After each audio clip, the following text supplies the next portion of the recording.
Assalamualaikum warahmatullahi wabarakatuh. Perkenalkan, saya Faiz Fahri, NIM 206131053 dari kelas Sejarah Peradaban Islam 2B, Fakultas Adab dan Bahasa, Universitas Islam Negeri Raden Mas Said, Surakarta.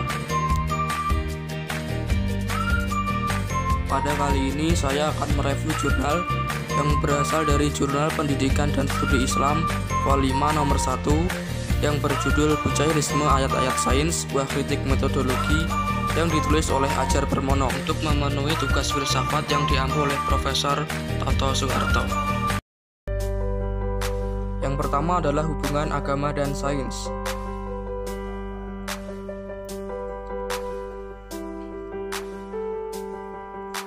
Hubungan agama dengan sains menyebabkan sebuah persoalan kecil yang harus dibahas. Para tokoh intelektual muslim yang mempunyai banyak pendapat. Beberapa kelompok berpendapat bahwa terdapat kaitan total antara Al-Quran dan menganggap segala fenomena sains ada di dalam Al-Quran. Kelompok lain ada yang berpendapat bahwa sebagian ayat Al-Quran memuat tentang sains, namun tidak menempatkan Al-Quran sebagai ensiklopedia sains. Tidak ada kaitan atas segala fenomena sains yang ada rujukannya di dalam Al-Quran. Fenomenologi teori penafsiran.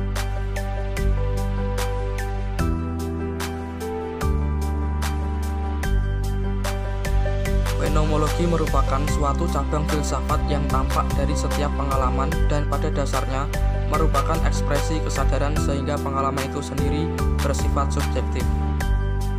Mengenal Maurice Bucaille. Tanggal 19 Juli 1920, Maurice Bucaillisme lahir tepatnya di Pont-l'Évêque dan meninggal dunia pada 17 Februari 1998 di Prancis dengan usia 77 tahun. Dia merupakan seorang dokter bedah dan beragama Katolik. Dia berkunjung ke Mesir atas undangan dari Presiden Anwar Sadat guna meneliti mumi yang terdapat di Museum Kairo pada tahun 1974. Hasil penelitiannya diterbitkan dengan buku yang berjudul Les Momies des Parents et la Médecine. Selanjutnya adalah paham Bucaillisme. Paham Bucaillisme adalah suatu paham atau aliran yang memiliki ciri-ciri untuk mengaitkan fenomena tentang sains dengan ayat-ayat sains yang terdapat dalam Al-Quran. Menurut pendapat, bahwasanya Al-Quran itu merupakan segala sesuatu yang tidak terkecuali termasuk dalam segala fenomena sains. Dengan demikian, Al-Quran selain sebagai sumber kehidupan beragama, bersosial, dan juga merupakan sumber sains dan teknologi. Kritik paham Bucaille.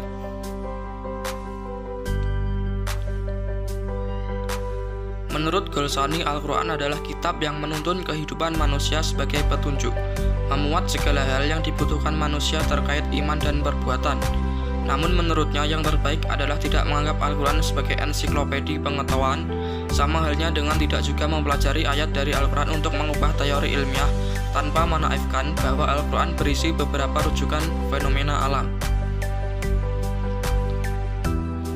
Dampak dari Bucaille. Menilai apa yang dilakukan penganut Bucaillisme sepertinya suatu upaya yang tidak sepenuhnya salah. Mengapa demikian? Karena dari waktu ke waktu berkembang terus-menerus dengan segala variasi temuan-temuan baru. Tentunya semakin berpotensi banyaknya fenomena sains yang semakin sulit untuk dicocokkan. Misalnya pada bidang biologi molekuler yang saat ini menambah pada rekayasa genetik yang rumit dan canggih dengan objek sel punca stem cell, apakah perlu dicarikan dalil yang sesuai melulu dengan ayat-ayat sains dalam Al-Quran?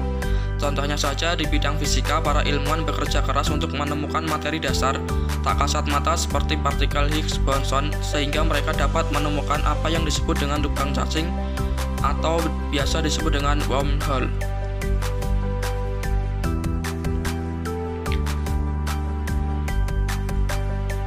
Sekian, terima kasih. Wassalamualaikum warahmatullahi wabarakatuh.